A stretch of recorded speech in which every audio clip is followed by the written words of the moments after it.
Avertissement au public. Cette vidéo traite de l'idéologie incel et de ses conséquences, notamment d'actes terroristes. Certaines séquences peuvent être difficiles. Le 22 juin 2026, à Montréal, un attentat incel a été perpétré. Un homme a d'abord ouvert le feu de sa chambre d'hôtel sur le bâtiment d'en face, siège de l'entreprise Aelo, l'un des plus grands producteurs au monde de contenu pornographique. Lorsque les policiers sont arrivés sur place, le jeune homme armé est dans la rue, en tenue de camouflage. Il tire sur les policiers, tue l'un d'entre eux. Entre 30 et 40 coups de feu auraient été échangés jusqu'à ce qu'un policier abatte l'assaillant alors qu'il rechargeait son arme. Bilan, 3 morts.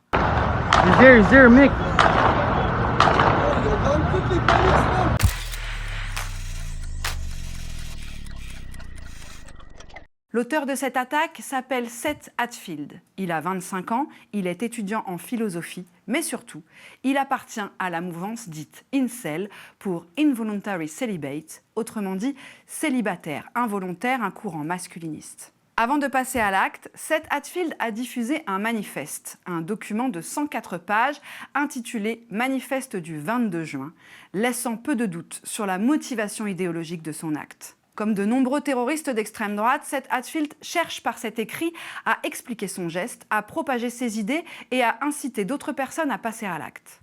En 2019, le terroriste australien Bretton Tarrant, auteur des attentats de Christchurch contre 2 mosquées, avait lui aussi publié un manifeste, The Great Replacement, avant d'assassiner 51 personnes. Quelques années plus tôt, en 2014, Elliot Rodger, 22 ans, tue 6 personnes lors d'une attaque contre un foyer d'étudiantes en Californie avant de se suicider.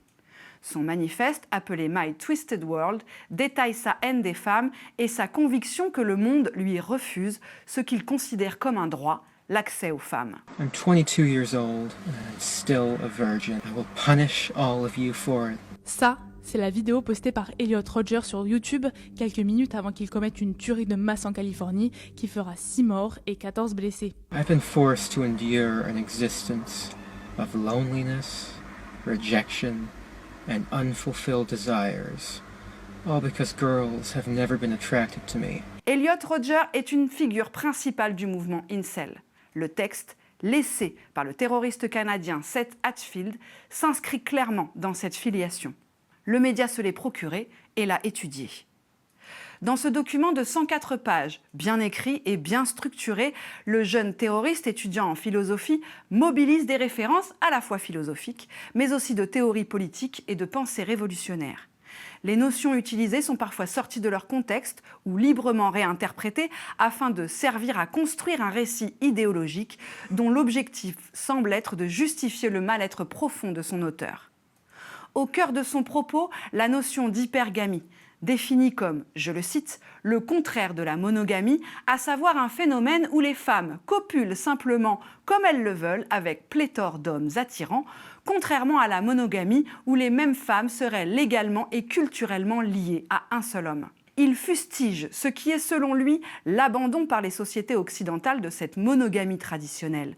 Les femmes, désormais libres économiquement et sexuellement, choisiraient exclusivement les hommes les plus attirants, les plus riches et donc les plus puissants, délaissant les autres.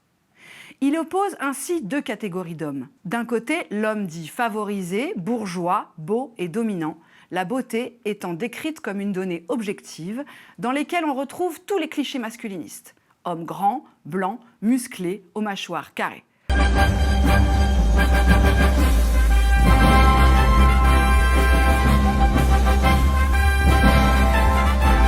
De l'autre, l'homme dit ordinaire, qu'il qualifie de dépossédé. Ce dernier vivrait selon lui une solitude permanente, privé d'affection, de sexualité et de famille. Il écrit « Leur royaume solitaire est fait de privations épuisantes et de malheurs sans fin ». Le terroriste présente cette situation comme le résultat de prétendues lois biologiques exploitées par les hommes puissants. Les femmes, définies comme des femelles humaines, seraient naturellement programmées pour rechercher les meilleurs partenaires génétiques possibles. Elles se tourneraient donc massivement vers les hommes les plus favorisés qui, en mâle dominant, seraient naturellement poussés à multiplier les partenaires sexuels. C'est eux qui auraient organisé la société capitaliste moderne pour leur propre avantage. Tout en exploitant l'homme ordinaire, ils auraient permis la libération des femmes et la fin des contraintes sociales traditionnelles pour que ces femmes se tournent naturellement et massivement vers eux, créant ainsi une pénurie affective et sexuelle pour les hommes ordinaires. Hatfield ajoute que la baisse de la natalité qui en résulterait serait comblée par l'immigration massive organisée par cette élite favorisée. On retombe ainsi sur les fondements de la théorie du complot, du grand remplacement. Mais contrairement à Elliot Rodger, sa cible principale n'est pas les femmes, mais ceux qu'il identifie comme les responsables de tout ce système, les hommes favorisés, et par conséquent les élites économiques. Les multinationales, les grandes banques, les milliardaires, les dirigeants politiques et les industries pornographiques. Son attaque contre l'entreprise ILO trouve ainsi tout son sens. Dans son manifeste, Hatfield justifie l'utilisation du terrorisme et appelle à l'insurrection de l'homme ordinaire. Reprenant à son compte les théories et modes opératoires révolutionnaires communistes, il propose une méthode et une organisation de vie entièrement dédiées à ce combat physique, mais aussi, dit-il, intellectuel.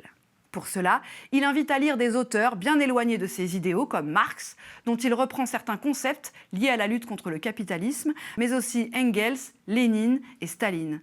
Pour ce qui est de la méthode révolutionnaire, il s'inspire volontiers de la Révolution française et cite Robespierre, Babeuf, Saint-Just ou d'autres auteurs russes radicaux comme Sergueï Netchaïev.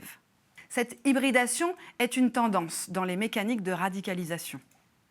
Au lendemain de l'attentat de Montréal, le Sénat français a rendu public un rapport d'information consacré à la menace masculiniste. Son titre est sans ambiguïté « Mascu, la nouvelle offensive contre les femmes ». Les auditions menées montrent que les trajectoires de radicalisation sont de plus en plus composites.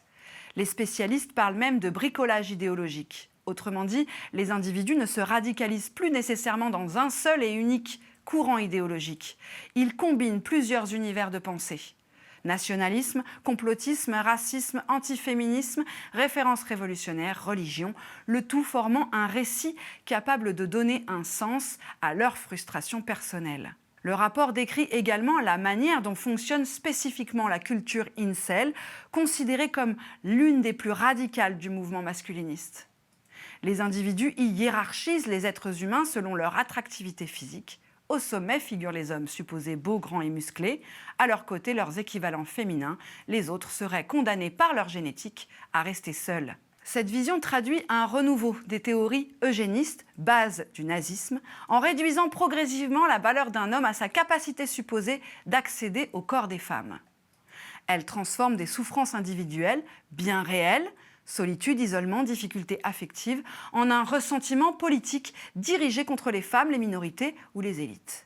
Comme l'explique l'association SIDAction dans ce rapport, les communautés masculinistes fonctionnent souvent comme des groupes de soutien qui finissent par convertir cette détresse personnelle en haine collective. C'est ce qui fait aujourd'hui du masculinisme radical un danger qui préoccupe particulièrement les services de renseignement, notamment pour sa capacité à déclencher des passages à l'acte.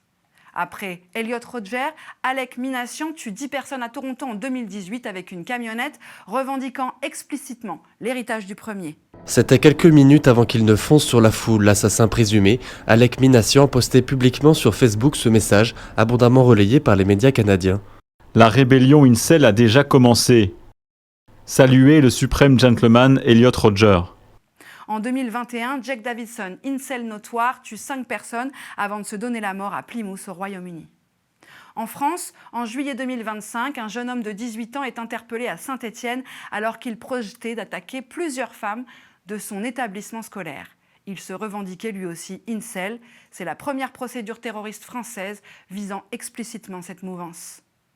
Le phénomène dépasse désormais largement quelques forums confidentiels sur le net. Selon une étude de l'Université de Dublin, il suffirait de 26 minutes de navigation à un adolescent pour que les algorithmes lui recommandent des contenus masculinistes. Certaines figures de l'extrême droite française présentes sur les réseaux sociaux développent ouvertement ces idées, comme Thaïs Descuffon, ancienne porte-parole de Génération Identitaire, qui a par exemple largement popularisé la notion de body count, c'est-à-dire le nombre de partenaires sexuels qu'aurait eu une femme, présenté comme un critère déterminant de sa valeur aux yeux des hommes.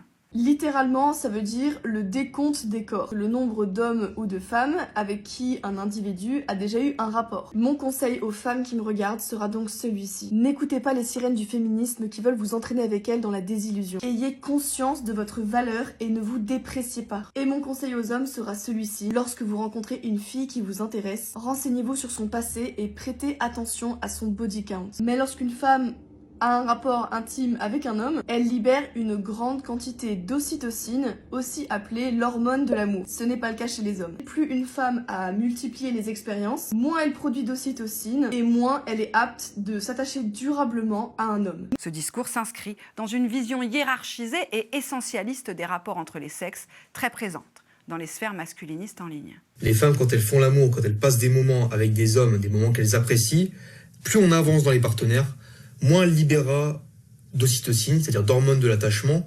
Donc, tu as tout intérêt de trouver une femme qui n'a pas connu trop de partenaires sexuels. En fait, il ne s'appuie sur aucune science, ce qui est d'ailleurs très dangereux, parce que quand il prétend, par exemple, qu'une femme ne peut plus s'attacher à un homme parce qu'elle perd l'hormone de l'attachement, rien, il n'y a aucune base scientifique pour ça. Donc arrêtez de tout le temps vous laisser niquer, arrêtez de vous laisser émasculer par les meufs. Tu as le droit de poser tes couilles sur la table et de dire non, tu as le droit de te comporter en homme. Ce qu'ils appellent aujourd'hui dans la société la masculinité toxique, c'est juste de la masculinité classique. Les femmes ne seront jamais coopérantes et soumises avec un homme qui est faible psychologiquement et émotionnellement. Le rôle principal d'une femme, biologiquement parlant, au niveau de l'évolution, c'est d'être mère. D'accord ? C'est aussi simple que ça. Une femme qui ne veut pas respecter tes règles et tes limites est une femme célibataire. Je te le dis tout de suite. Tu dois poser tes limites et tes règles rapidement. De toute façon, c'est simple. Si tu n'en poses pas, ta relation est vouée à l'échec. Comme je t'ai déjà dit, les femmes sont comme des enfants. Tu dois les discipliner. D'après un rapport du Haut Conseil à l'égalité, 17% des personnes de 15 ans et plus, soit près de 10 millions de personnes, s'inscrivent dans une idéologie masculiniste, soit 23% des hommes et 12% des femmes.